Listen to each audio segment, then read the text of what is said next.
of cancer, and everybody dismissed it, including the doctor, who said that it was a symptom of the cardiac problem, and once I got the cardiac problem sorted, I'd find this would be sorted too. So again, all I can say is, as I've been saying publicly everywhere, if any of you have any reasons to be doubtful or to have a warning, press it right through, make sure to have a proper medical examination. But even at that, when I think that I could have saved it 3 years ago, and that would be time to do, I have no regrets over that at the end of the day. The way you look at it, I got the people I named there in the poem, Rory, Dick, Joe, Con Murphy, they all had hours to put their affairs in order, to put themselves in order.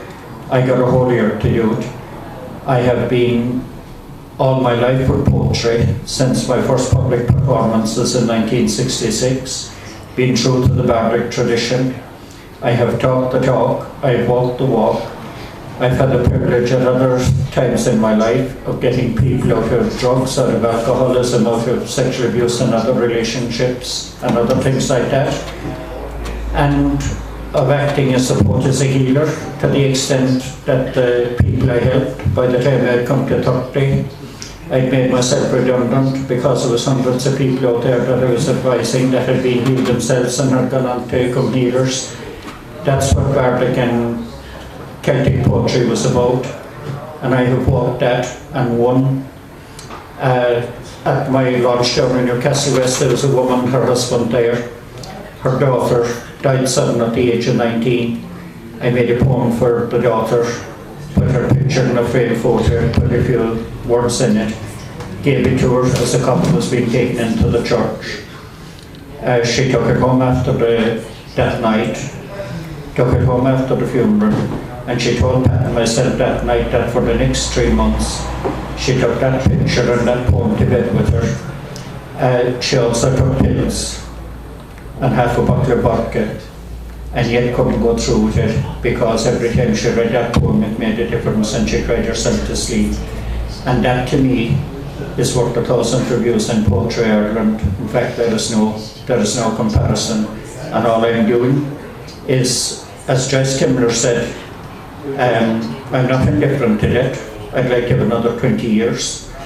And in fact, we can't afford a bloody funeral, so I'll have to stretch it out. But Joyce Kimler said that about a poet, that a poet should always carry in their soul the courage of their song.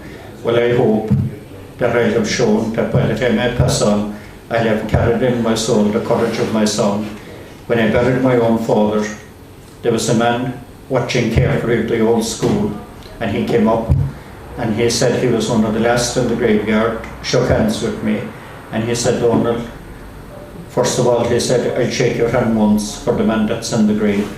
And he had a few kind words to say about my father. And now he said, I'll shake it twice for you. You buried him without a tear.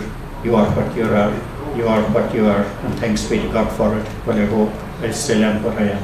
Hear, hear.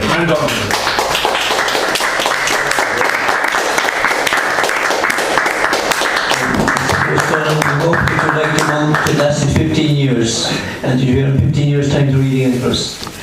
Round of applause for Donal. I hope so. Full boss.